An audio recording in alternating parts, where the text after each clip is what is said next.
오늘 본문 9절 말씀에 보시면 나병 환자들이 그 친구에게 서로 말하되 우리가 이렇게 해서는 아니 되겠도다.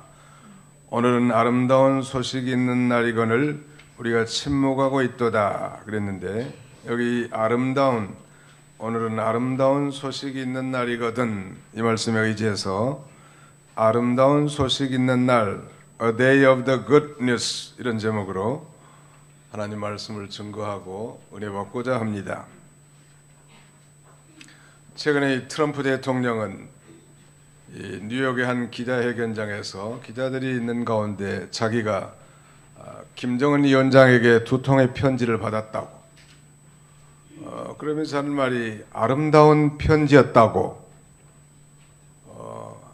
심지어는 아주 굉장히 놀라운 역사적인 편지일 뿐만 아니라 아름다운 예술 작품이었다고, 아주 김정은에게 편지받은 것을 대단한 아주 자랑으로 이렇게 말하는 걸 보았습니다.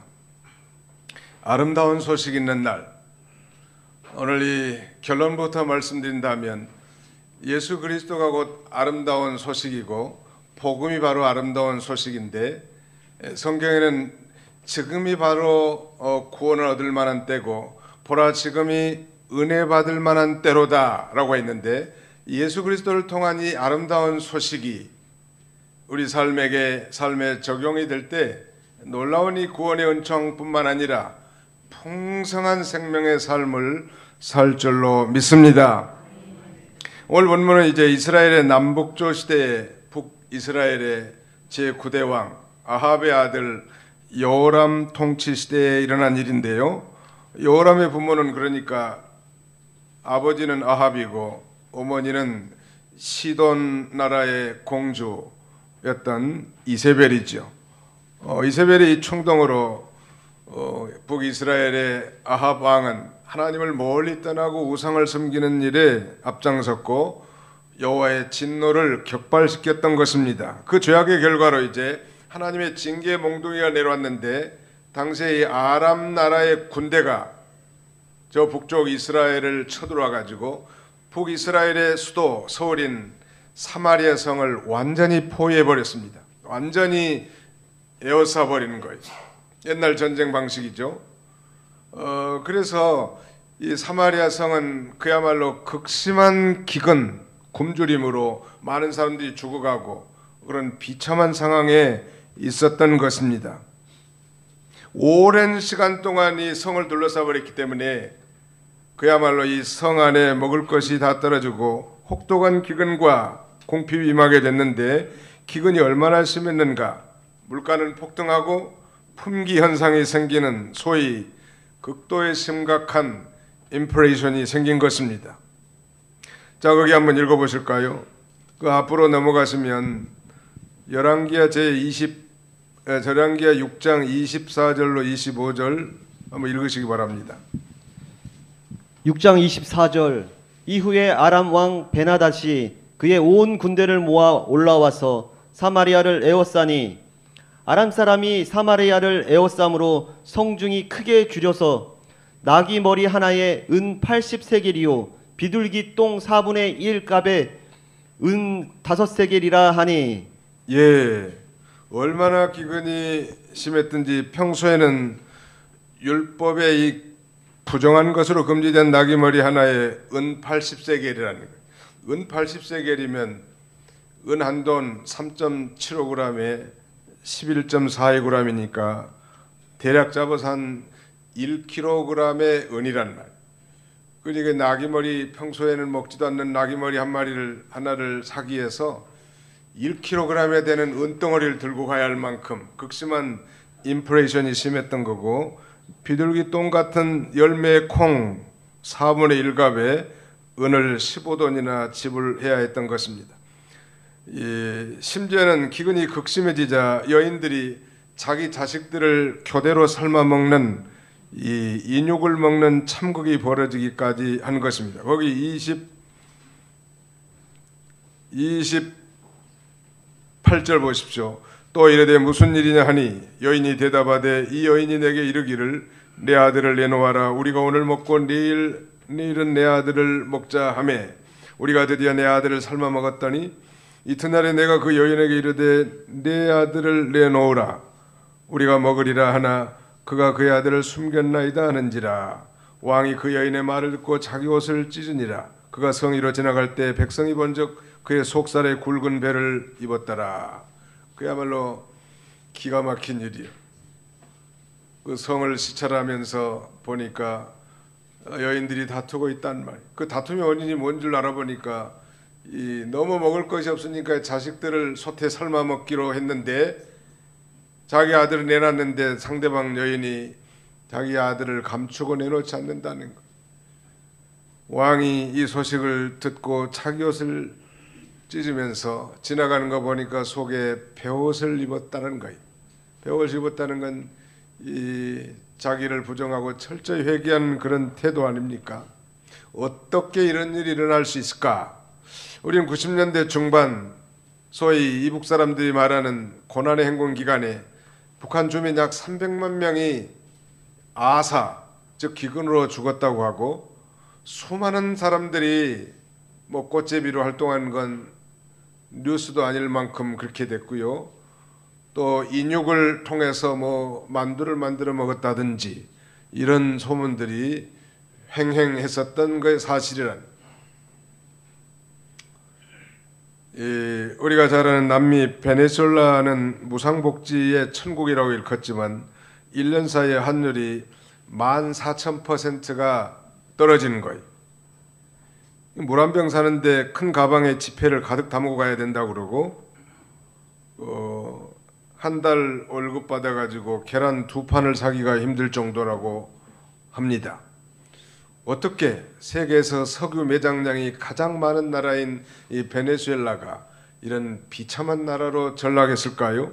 그러니까 100원짜리 한 물건이 1년 사이에 14,000원으로 벌떡 뛴 거예요. 저 이란은 이 페르시아의 이 후신으로 일컬으며 중동의 이 말하자면 굴제 국가로 자부하고 있지만 1979년 소위 이란 혁명이 일어납니다.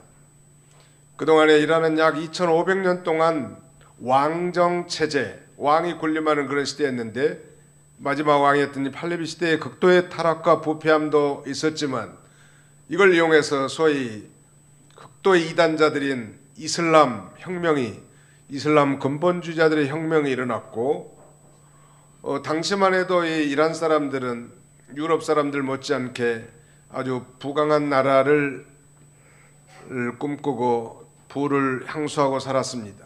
당시 1달러에 70리알 정도 됐다고 하는데 2018년 기준으로 하면 오늘날 이 이란의 환율은 1달러에 43,000리알로 떨어지는 500배 이상 급락한 그런 빈국의 위치에 처해 있습니다. 세계를 제패했던 페르시아 제국이 그랬다는. 여러분, 성경은 여호와께서는 가난하게도 하시고 부하게도 하신다고 했습니다.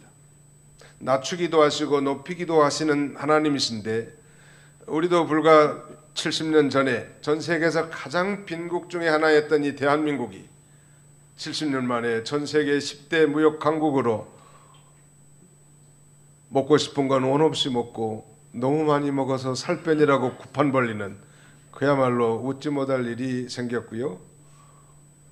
전 세계에 이제 가난한 나라를 도와주는 원조 공여국이 됐다고 하는 것은 그야말로 놀라운 일이에요. 어떻게 이런 일이 있을 수 있는가? 믿음을 지키고 하나님의 뜻대로 사는 자는 하나님께서 번영하게 해주신다. 저 북쪽 이스라엘은 하나님의 언약 백성들이지만 이세벨의 충동을 받은 아합이 온 나라의 우상을 섬기고 안식일을 범하고 하나님보다는 세상 세력을 더 의지하고 나가기 때문에 많은 이 징계를 받은 거예요. 오늘 본문도 바로 그 징계의 일환으로 지금의 시리아라고 할 수 있는 이 아람 군대가 이스라엘을 침범해서 이스라엘의 수도인 사마리아 성을 완전히 포위했고 그 에워싼 지가 너무 오래됐기 때문에 이제 그런 인육을 먹는 비극적인 일도 벌어지게 된 거예요. 이러한 시대에 이제 선지자 엘리사가 한 가지 예언을 합니다. 7장 1절을 한번 다 같이 읽어보겠습니다. 7장 1절입니다. 시작. 엘리사가 이르되 여호와의 말씀을 들을지어다. 여호와께서 이르시되 내일 이맘때에 사마리아 성문에서 고운 밀가루 한 스아를 한 세겔로 매매하고 보리 두 수아를 한 세겔로 매매하리라 하셨느니라. 좀 이해하기 어렵지만 하나님께서는 이렇게 범죄함으로 말미암은 그 죄악에 대한 징계도 하시지만 또 감당치 못할 징계는 내리지 않을 뿐만 아니라 회복과 축복도 베푸시는 하나님이시죠. 그래서 시편 기자는 시편 30편 5절에 이렇게 노래합니다. 그 노염은 잠깐이요 그의 은총은 평생이로다. 저녁에는 울음이 기속할지라도 아침에는 기쁨이 오리로다. 오늘 여기 열왕기하 7장 1절은 이제 고운 밀가루 한 스아에 한 세겔, 그 다음에 보리 두 수아에 한 세겔로 매매될 거라고, 이 지금 굶주려 죽는 이런 상황에서 이제 풍족하게 먹고 쉽게 음식을 구할 거라고 이 예언을 합니다. 그때 왕의 아주 권위 있는 방백 중에 한 사람 장관이 이렇게 말하죠. 2절에 그때 왕이 그의 손에 의지하던 자 곧 한 장관이 하나님의 사람 엘리사에게 이렇게 말합니다. 이르되 여호와께서 하늘에 창을 내신들 어찌 이런 일이 있으리요 하더라. 엘리사가 이르되 내가 내 눈으로 보리라. 그러나 그것을 먹지는 못하리라. 하나님은 불가능이 없으시단 말 믿으시기 바랍니다. 하나님은 불가능이 없으셔. 하나님의 뜻이면 얼마든지 모든 걸 다 가능케 하신데, 이러니 여호람의 아주 신임을 받는 장관 한 사람이 하나님의 사람 선지자 엘리 앞에서 이렇게 불신앙적인 말을 하니까 내가 말한 여호와의 말씀은 그대로 성취되겠지만 그런 풍족한 양식이 내려짐에도 불구하고 너는 그걸 보지만 먹지 못하고 하나님 앞에 징치를 당할 거라고 그렇게 말씀한 거예요. 그걸 결국 죽습니다. 저기 한번 보세요. 17절 왕이 그의 손에 의지하였던 그의 장관을 세워 성문을 지키게 하였더니 백성이 성문에서 그를 밟음에 하나님의 사람의 말대로 죽으니 곧 왕이 내려왔을 때 그가 말한 대로라. 하나님의 사람이 왕에게 말한 바와 같이 이르기를 내일 이맘때 사마리아 성문에서 보리 두 수아를 한 세겔로 매매하고 고운 밀가루 한 사를 한 세겔 매매하리라 한즉 그때 이 장관이 하나님의 사람에게 대답하여 이르되 여호와께서 하늘에 창을 내신들 어찌 일이 있으랴 하며 대답하기를 내가 내 눈으로 보리라. 그러나 그것을 먹지 못하리라 하였더니 그의 장관에게 그대로 이루어졌으니 곧 백성이 성문에서 그를 밟음에 죽었더라. 여러분, 오늘 이 본문의 이 말씀은 우리 성도들로 하여금 믿음이 없는 자가 되지 말고 믿는 자가 되도록 우리에게 교훈해 주는 거예요. 하나님께는 불가능이 없으세요. 내게 능치 못할 일이 없겠느냐 말씀하시지 않았습니까? 이런 전능하신 하나님이 우리 하나님이세요. 그래서 우리가 범죄하고 혹시 징계를 받을지라도 낙심하지 말고 그 하나님 앞에 회개하고 하나님 아버지의 긍휼을 우리가 기다려야 할 것입니다. 그런데 이러한 시대에 이 성 안에는 굶주려 죽어가는 그런 시대고 또 성 밖에는 대적 아람 군대가 완전히 포위하고 있는 그런 시대에 성문 밖에 버려진 4명의 문둥이, 4명의 나병 환자들이 거기에 격리되어 있었습니다. 이들은 성 안으로 들어가지 못하죠. 왜? 문둥병, 즉 나병은 천병으로 여겨져서 이 무리로부터 격리 수용되어져야 되는 거예요. 좀 더 속된 말로 말씀드린다면 예루살렘이 아니라 이 사마리아 성 안에 들어가지도 못하고 쫓겨나서 성 밖 아마 성벽 근처에 둥지를 두고 이 4명이 서로 의지하면서 거지 신세 노릇하면서 얻어먹었던 것 같아요. 그런데 지금 성 안에도 굶주려 죽게 생겼고 성 밖에는 대적 아람 군대가 진치고 있으니 기가 막힐 일이요. 그 자리에 가만히 앉아 있어도 이제는 굶어 죽게 생겼고 성 안에 들어가도 그들과 함께 같이 굶어 죽게 생겼고, 아니 성 밖으로 나가면 저 아람 군대가 있는데 그 군인들이 죽이지 않겠는가, 이런 그런 고민을 하면서 이제 이래도 죽고 저래도 죽으니까 이판사판 그 다음에는 무슨 판이요? 공사판. 2판, 4판, 공사판하고 나가자. 이래도 죽고 저래도 죽는데 혹시 우리가 저 아람 군대 애들에게 항복을 하면 그들이 우리를 불쌍히 여겨서 혹시 살려줄 수도 있고, 그러지 않고 우리를 죽인다고 하면 뭐 죽는 것은 마땅하지 않겠는가. 이래도 죽고 저래도 죽을 그런 위경 가운데서 저들은 그 죽음의 위경 가운데서 살 길을 택한 것, 이것이 바로 하나님의 마음에 맞는 생각이고 성경적인 생각이에요. 자, 오늘 이제 이런 죽음의 위경 가운데서도 이스라엘의 구원의 아름다운 소식을 전했던 이 네 나병 환자의 신앙적 행위를 살펴보고자 합니다. 우리 오늘의 말씀 요약 주보를 보시면 세 가지를 요약했거든요. 자, 우리 한번 따라서 해봅시다. 기근 재앙 가운데서도 이스라엘의 구원의 아름다운 소식을 전했던 네 나병 환자의 신앙적 행위는 무엇인가? 따라서 합시다. 죽음의 위경에서 살 길을 택함. 하나님의 위대한 역사를 발견함. 구원의 아름다운 소식을 전함. 이것이 내 나병 환자의 우리가 배울 만한 중요한 신앙적 행위이고 교훈인 것입니다. 죽음의 위경에서 살 길을 선택하란, 언제나 이걸 우리 하나님은 기뻐하시는 거예요. 사마리아 성이 오랜 세월 동안 아람 군대의 옷삼을 당해서 먹을 것도 없고 물도 구하기 어렵고 기근으로 인하여서 수많은 사람들이 죽어가고 있는 그때 사마리아 성문 입구에서 나병 환자 4명이 앉아서 먹을 걸 구걸하고 있었단 말이에요. 불치의 병으로 격리 수용돼서 이렇게 비참하게 버려진 인생들, 그러나 그때는 성안도 굶주려 죽고 심지어는 곡심한 궁핍에 시달려 인육까지 먹고 있는 그런 형편이라고 했는데, 이들이 지금 이 위대한 결단을 하는 거예요. 죽을 위경 가운데서도 살 길을 선택하는 것입니다. 자, 7절부터 잠깐 보실까요?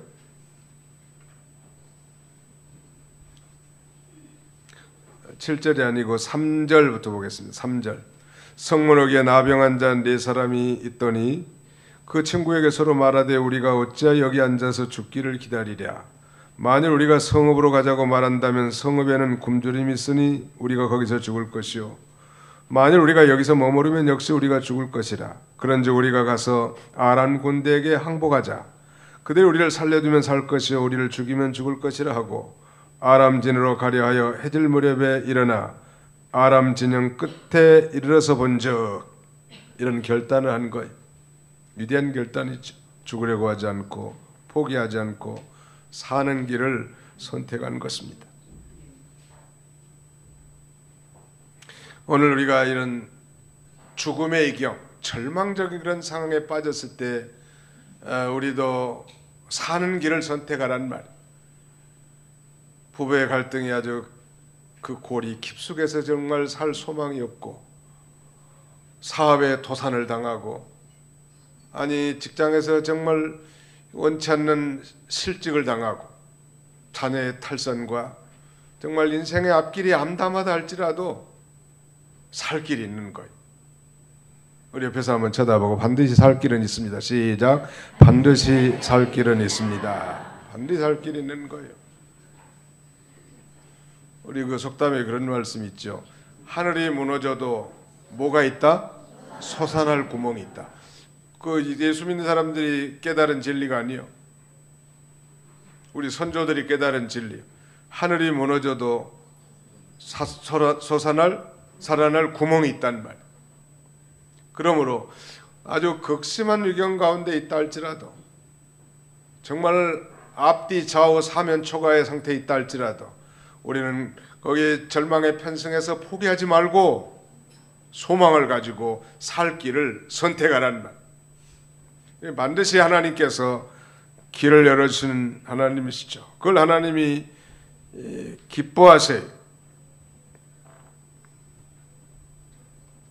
이 긍정적인 생각, 이게 참 좋은 것 같아요.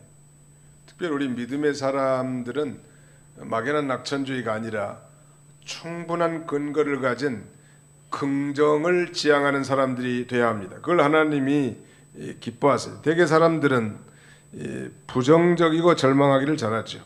아직 죽지도 않았는데 죽음부터 생각하고 조금만 아프면 이게 암이 아닌가 이렇게 확대 해석하고, 남편이 조금만 관심을 안 가져주면 이혼과 연결짓고, 조금만 어려주면 죽음으로 연결짓는 일 너무나 많답니다. 그건 신앙적인 자세가 아니, 어떤 경우에든 하나님을 사랑하는 자, 꼭 그 뜻대로 부르심을 입은 자들에게는 모든 것이 합력하여 선을 이룰 줄 믿고 긍정적인 생각을 하라는 말이에요. 문둥이, 내 문둥이는 그렇게 한 거예요. 나와 함께 하시는 하나님을 믿는 그 믿음으로 전진했습니다. 절망의 성문 앞에만 머물러 있지 않았습니다. 아니, 죽어가고 있는 저 성 안으로 들어가지 않고 성 밖을 향해서 살 길을 찾아 나선 거예요. 이거 하나님 기뻐하시죠. 우리 엔돌핀 얘기 많이 들었죠. 엔돌핀은 이 피로도 회복시켜주고 병균을 물리치고 암세포도 이기게 하는 힘이 있다고 하는데, 엔돌핀은 언제 생성되는가? 매사에 긍정적인 생각을 가지고 남을 배려하고 또 많이 웃고 마음이 기쁠 때 이 엔돌핀이 나와가지고 병균도 물리치고 피로도 회복하고 암세포도 이기게 하는 그런 힘이 있다고 합니다. 그런데 2003년 의학이 발견한 호르몬 중에 엔돌핀보다 무려 4,000배나 그 효력이 강력한 이 다이돌핀이라는 호르몬을 발견했는데, 이 막강한 호르몬은 언제 생기는가? 여러 가지 요인들이 있지만 마음에 굉장한 감동을 받을 때 이 다이돌핀이 생성된다는 거예요. 특별히 구체적으로 아주 아름다운 노래를 부르거나, 그 다음에 새로운 진리를 깨닫거나, 아주 사랑을 할 때 이런 다이돌핀이 생긴다는. 나는 이 얘기를 듣고 어떤 생각이 드는가 하면, 예수님 믿는 사람이야말로 하나님 앞에 나가서 우리가 노래 부르잖아요. 찬송. 설교를 통해서 하나님의 진리의 말씀을 깨닫고, 그 다음에는 하나님 우리에게 베푸신 그 위대한 십자가의 사랑을 우리가 받은 자고 나누는 자들이란 말. 그렇다면 믿음으로 사는 자에게 엔돌핀보다 무려 4,000배나 그 효력이 있는 다이돌핀이 나와서 우리가 얼마든지 건강하게 행복한 인생을 살 수 있을 것이라는 확신이 든 거예요. 우리 몸의 이 면역체계에 강력한 이 긍정적인 작용을 일으켜서 암을 공격하는 역할을 하고, 각종 질병에 대한 저항력을 발휘하고, 스트레스를 해소하고, 내 기능을 활성화하고, 피로 회복에 도움을 주는 그런 활력 있게 한다. 예수 믿는 사람은 그래서 활력이 있어야 돼. 죽은 고기처럼 그렇게 다니지 말고 활기 있게 사시라. 믿음으로 살면 활력이 있습니다. 시작. 믿음으로 살면 활력이 있습니다. 왜? 하나님의 말씀이 이 운동력, 활동력이 있단 말. 활력 있는 삶을 우리가 살아야 하는 것. 절망의 위기, 죽음의 위기 가운데서도 그런 살 길을 찾은 것. 충청도 어떤 사람이 양계장을 하는데 말이죠. 이 AI 저것도 조리독감이 와가지고 그만 양계장에 수천 수만 마리의 닭들이 다 폐사해버린 거예요. 아마 농자금 대출을 받아가지고 양계장도 짓고 이렇게 닭들도 키웠을 텐데 그 조리독감으로 다 죽었으니 그야말로 절망이요. 그 빚은 또 언제나 갚냐는 말이에요. 근데 어떤 믿음 있는 양계장 주인은 그렇게 생각했다고 합니다. 내가 다 잃어버렸지만 남는 게 있다. 뭐가 남았느냐? 닭을 키우는 기술이 남아있고, 닭장이 남아있고, 닭이 그동안 쌓아놓은 닭똥들이 많이 남아있다. 이 닭똥들을 호박 구덩이에 넣으면 호박들이 주렁주렁 많이 맺힌다는. 그게 다시 용기를 얻고 작은 일부터 시작하는 거예요. 사업 망한 사람도 마찬가지죠. 전보다 훨씬 더 이 긴축 재정을 하고, 그 다음에는 비용을 절감하고 어떻게든 작은 일부터 시작하면 얼마든지 성공되게 하는 것. 우리는 이 죽을 만한 그런 환경 가운데서도 살 길을 택해야 하는 그런 신앙의 사람들이 합니다. 미국의 한 제재소에 다니는 한 셀러리맨이 회사를 위해서 열심히 일하고 성실하게 일했는데 그 다음날 출근해 보니까 자기 책상 위에 해고 통지서가 놓여 있었습니다. 아무런 설명도 없이 황당하게 해고된 그는 굉장히 화가 났고 직장과 그 직장 상사에 대한 오난과 이 복수심으로 가득 아주 끌어올랐습니다. 그는 제재소 옆에 똑같은 제재소를 만들어서 보복할까 하는 그런 심정도 가졌지만 자본이 없었어요. 그는 자포자기한 나머지 집을 떠납니다. 8달 동안 방황하면서 모든 것을 잊어버리려고 했지만 잊어지지가 않는 거예요. 그가 가진 돈을 다 써버리고 다시 집에 돌아와 아내에게 이렇게 말합니다. 여보, 나는 자살하고 싶어. 모든 노력을 다 해보았지만 이제 쓸데없어. 아무것도 되는 일이 없어.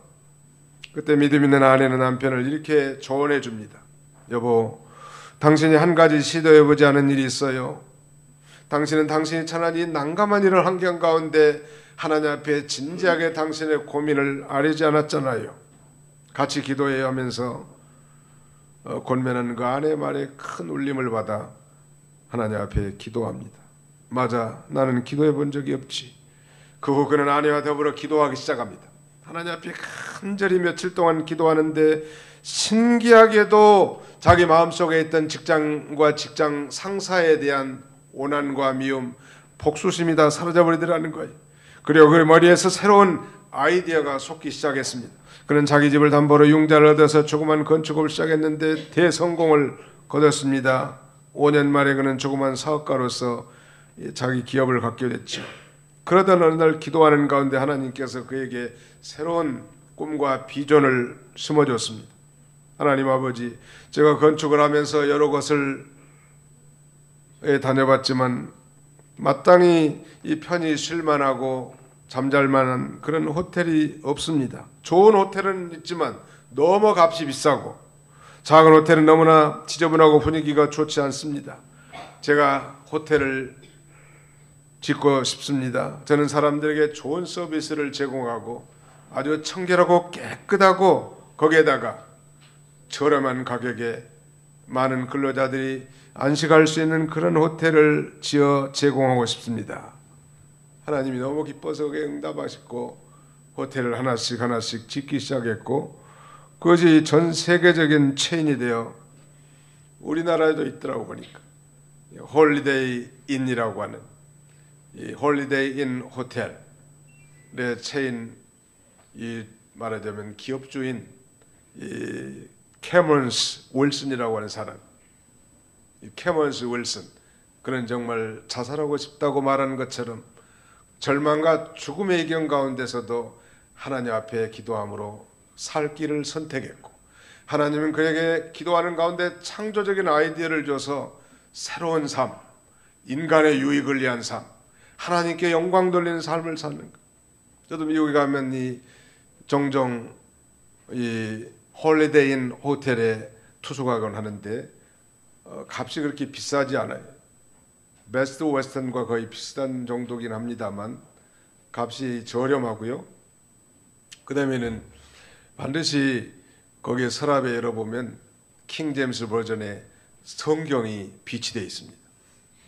거기에는 뭐 갬블, 도박이 없고 그 다음에 이 타락한 그런 행위를 하지 않는다는. 사랑하는 성도 여러분, 우리가 인생을 살아가다 보면 그야말로 절망과 죽음의 이경에 처해서 살 소망이 없어요. 그러나 믿음이 없는 사람들은 거기서 극단적인 선택을 합니다. 우리나라는 이미 많이 들은 대로 OECD 국가 가운데 자살률이 1위라는 건데 더욱 심각한 문제는 이 청년들의 자살률도 세계 1위인 거예요. 이건 너무 비극적인 일 아닙니까? 이 죽음의 이경 가운데서 살 길을 선택하고 찾으면 반드시 길이 있을 텐데 당장 암담한 현실에 좌절하고 생명을 포기하고 극단적인 선택을 한다는 것은 우리 신앙의 자세는 결코 아니라는 것. 오늘 이제 시간이 많이 갔습니다만 이 네 명의 문둥이는 그렇게 결정을 하고 이제 아람 군대에게 항복하려고 그 아람의 군대 캠프에 끝자락에 들어오는 순간 놀라운 사실을 발견합니다. 단 한 명의 아람 군대가 다 없고 먹을 것이 풍부하게 남아있고 말과 나귀와 전차들, 병거들이 이렇게 다 남아있는 거예요. 어떻게 이런 일이 벌어졌을까요? 하나님의 위대한 역사를 발견했는데 이들의 살려고 하는 신앙적 자세에 하나님이 이 관심을 가지시고 이 네 명의 문둥이의 발걸음 소리가 거기에 진치고 있는 아람 군대에게는 어떻게 들리냐면 저 이스라엘 군대가 돈을 주고 저 애굽 군대와 햇사람의 군대를 용병을 사서 우리를 지금 진격해 오고 있다고 생각하고 이스라엘의 그 군대의 소리, 말소리, 그 다음 병거의 소리로 착각하게 만들어서 모든 걸 다 놓고 36개 도망가 버리는 거예요. 먹을 것이 풍성하게 남아있고 여러 가지 기중품들도 남아있는데 그 네 명의 문둥이들이 원 없이 먹었을 것 같아. 이 텐트 저 텐트 다니면서 이 텐트에 가보니까 돼지 수육이 아주 김나는 게 있단 말이야. 배부르게 먹고 저쪽에 가니까 닭고기 튀김도 있고 먹을 게 엄청나게 배가 터지도록 먹고 또 각종 기중품들은 숨깁니다. 거기 한번 보십시오. 7절 해질 무렵에 일어나서 도망하되 그 장막과 말과 나귀를 버리고 진영을 그대로 두고 목숨을 위하여 도망하였습니다. 그 나병한 자들이 진영 끝에 이르자 한 장막에 들어가서 먹고 마시고 거기서 은과 금과 의복을 가지고 가서 감추고 다시 와서 다른 장막에 들어가 거기서도 가지고 가서 감추니라. 감추기 막 이제 배부르니까 이제 감추는 거예요. 기가 막히네. 어저께만 해도 굶어서 죽을 그런 환경인데 하루 사이에 선지자 엘리사가 예언한 대로 고운 밀가루 한 서에 한 세겔, 그 다음에 보리 한 2말 정도의 이 한 세겔에 일반적으로 아주 저렴하게 식량을 공급받는 놀라운 역사가 일어났는데 바로 이게 바로 하나님의 기적이요. 하나님이 하시는 일은 신기하고 오묘하단 말이에요. 어떻게 그런 일이 어떻게 세계의 모든 국가들 가운데 최빈국으로 유엔의 원조를 받았던 이 대한민국이 불과 70년밖에 안 됐는데 전 세계의 10대 무역 강국으로 발돋움하고 저 아프리카의 제3세계 빈곤 국가들을 돕는 나라로 탈바꿈 할 수 있었겠는가? 어떻게 저 세계의 석유 매장량이 1위인 베네수엘라가 저런 비참한 생활을 하고 페르시아의 종주국인 이 이란이 저렇게 가난에 허덕일 수밖에 없었는가 말이죠. 하나님이 하시면 그렇게 하네. 가난하게도 하시고 부하게도 하시고 믿음으로 행하는 자에게는 하나님의 위대한 역사를 발견하게 하시는 거예요.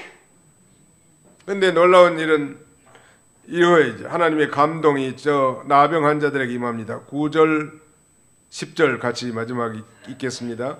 9절로 10절입니다. 시작. 나병 환자들이 그 친구에게 서로 말하되 우리가 이렇게 해서는 아니 되겠도다. 오늘은 아름다운 소식 있는 날이거늘 우리가 침묵하고 있도다. 만일 밝은 아침까지 기다리면 벌이 우리에게 미칠지니 이제 떠나 왕궁에 가서 알리자 하고 가서 성읍 문지기를 불러 그들에게 말하여 이르되 우리가 아람진에 이르러서 보니 거기에 한 사람도 없고 사람의 소리도 없고 오직 말과 나귀만 메어 있고 장막들이 그대로 있더이다 하는지라. 벼룩도 낯장이 있다 그런 말이 있는데요. 너무나 먹고 보니까 이제 어떤 생각이 드는가 하면 비록 자기들 다 버리고 성 밖에 격리시켜놓은 자기 동족들이지만 자기가 이제 배부르고 많은 걸 취하고 양심의 가책이 온 거예요. 이 하나님의 감동이죠. 우리 동족들은 저 사마리아 성 안에서 다 굶어 죽어가고 있는데 우리만 이렇게 배 채우고 있고 하나님께서 이 아람 군대를 우리의 발굽 소리를 군대의 소리로 착각하게 만들어서 다 도망치게 해서 이 백성들을 건질라고 이런 역사를 대역사를 일어났는데 우리만 여기서 먹고 날이 새기까지 계속 취하고 있다면 우리가 하나님 앞에 벌이의 벌을 받지 않겠느냐. 적어도 이 사실을 알려야 되지 않겠느냐? 아람 군대가 다 물러갔고 그들이 남겨오는 전쟁 물자들이 가득 쌓여 있다고, 빨리 와서 먹고 기근을 면하라고 말해줘야 되지 않겠냐고. 이런 감동이 이 내 문둥이의 가슴을 울린 거예요. 그래서 성문직에게 알렸고, 성문직에는 왕의 관리에게 알려서 왕에게 전하니까 왕이 또 믿음이 없어. 요람 왕이 이건 필시 아람 군대가 후퇴해 있다가 우리가 성 밖에 나오면 우리를 다 잡아 죽이고 저 성을 탈취하려고 하는 모략이 아니겠는가. 참 믿음 없는 사람들은 꼭 믿음 없는 말만 해. 또 믿음 없는 사람은 꼭 믿음 없는 행동들만 해요. 그 충성스러운 왕이시여, 우리 성중에는 그래도 말 5필 정도 남아있는데, 남아있는 이 병거에 끌려서 그러면 정탐을 해보고 저들이 말하는 것, 저들의 보고가 사실인지 알아봐야 되지 않겠습니까? 하고 가서 알아봤더니 과연 그렇단 말. 백성들이 우르르 나오면서 불신앙적인 그 장관을 밟아 죽이고 가서 배 터지도록 먹고, 어제까지는 정말 굶주려 죽을 그런 위경 가운데 있었던 사람이 다 다시 회복하는 놀라운 이런 축복을 얻게 된 거예요. 자, 이 4명의 문둥이들이 마지막 한 그 이 신앙적 용기와 행동은 바로 아름다운 소식을 전한 거예요. This is a day of goodness. 오늘은 아름다운 소식이 있는 날이거늘. 자, 우리가 빨리 가자. Let's go at once and report this to the royal palace. 우리가 즉시 가서 저 왕궁의 이 사실을 보고해야 되지 않겠느냐. 이게 바로 우리 전도인들의 자세. 사랑하는 성도 여러분, 오늘 우리는 이 네 문둥이들과 같이 태어날 때부터 우리 조상 아담의 죄로 말미암아 그 죄값으로 저주를 받아 저 영원한 지옥 형벌에 떨어질 수밖에 없는 비참한 인생들이었습니다. 그러나 누군가의 전도로, 누군가의 그 아름다운 소식, 누군가의 그 예수 그리스도의 복음을 전해줌으로 우리가 예수를 믿고 하나님의 자녀가 되어 구원을 얻었고 영생을 얻었고 지옥 가지 않고 천국 백성이 되지 않았습니까? 누군가가 전해줬기 때문에. 만일 전해주지 않았더라면 우리는 여전히 이 세상이 전부이고 물질이 전부이고 보이는 것이 전부이고 명예 영광을 취득하는 것이 전부인 것으로 착각하는 어리석은 인생을 살 수밖에 없었겠지만, 보이는 것이 전부가 아니고 이 세상은 잠깐이고 우리가 살 저 영원한 천국이 있다는 사실을 우리에게 가르쳐주지 않았습니까? 그리고 우리가 믿지 않았습니까? 그러므로 우리가 이 사실을 전해야 되는 거예요. 그러지 않고 이 4명의 문둥이들이 자기 욕심만 채웠더라면 분명히 하나님 앞에 벌 위에 벌을 받았을 것입니다. 왜 그런가? 하나님께서는 자기 백성들을 구원하시려고 적군을 물리쳐 가게 하셨는데 이 사실을 알고도 전해주지 않으면 죄가 되기 때문이라는 거예요. 바울 사도는 이 고린도교에 보낸 첫 번째 편지에서 이렇게 쓰고 있습니다. 내가 복음을 전할지라도 자랑할 것이 없으면 내가 부득불할 일임이라. 만일 복음을 전하지 않으면 내게 화가 있을 것이미로다. 사랑하는 성도 여러분, 우리가 먼저 예수 믿고 구원받아 천국 백성 삼아주신 것은 우리만 믿고 우리만 배부리고 우리만 누리고 교회 안에서만 즐거워하는 것이 아니고, 저 아직도 하나님도 모르고 구원과 영생도 모르고 어리석게 우상을 섬기면서 이 세상이 전부인 것으로 알고 조상들에게 차례를 지르는 것이 복받는 것으로 아는 저 어리석은 사람들이 어떻게 구원받을 수 있겠냐는 말이에요. 이 아름다운 복음의 소식, 복음을 들고 산을 넘는 자의 발이 어찌 그리 아름다운고 하지 않았습니까? 이 아름다운 복음의 소식을 전하라는 것. 놀라운 사실은 이 소식을 전할 때 내가 사는 거예요. 다른 사람들도 살릴 수 있고 하나님의 나라가 바로 세워진다는 이 놀라운 사실을 우리가 인식한다면, 내가 사는 길이라면, 내가 이렇게 믿은 지도 오래됐고 은혜도 체험한 바가 있지만 왜 이렇게 생명력과 활력이 없는가? 전하지 않기 때문에 그렇습니다. 우리는 그래서 1년에 적어도 한 번 정도는 우리의 믿지 않은 가족이나 친지나 이웃들에게 이 아름다운 소식을 전하기를 원하는 거예요. 단 한 번이라도 저들이 와서 이 복음의 소식을 듣고 구원을 얻는다면, 그리고 영생을 확신한다면 보람이 있겠거니와, 그래야지 아니한다 할지라도 우리가 부득불해야 할 일이고 우리에게 부탁하신 하나님의 명령이고 어명이기 때문인 것입니다. 내 문둥이의 용감한 신앙적 행위는 바로 이 아름다운 구원의 소식을 저 성 안에 굶주려 죽어가는 자기 동족들에게 알려서 살게 하는 것처럼, 오늘 모든 인류는 아담의 후손으로 태어난 모든 인류는 그 죄값으로 다 죽어 영원한 지옥 형벌에 떨어질 비참한 인생들인데, 그들에게 이 구원의 소식, 영생의 소식, 천국의 복음을 전거해야 되지 않겠습니까?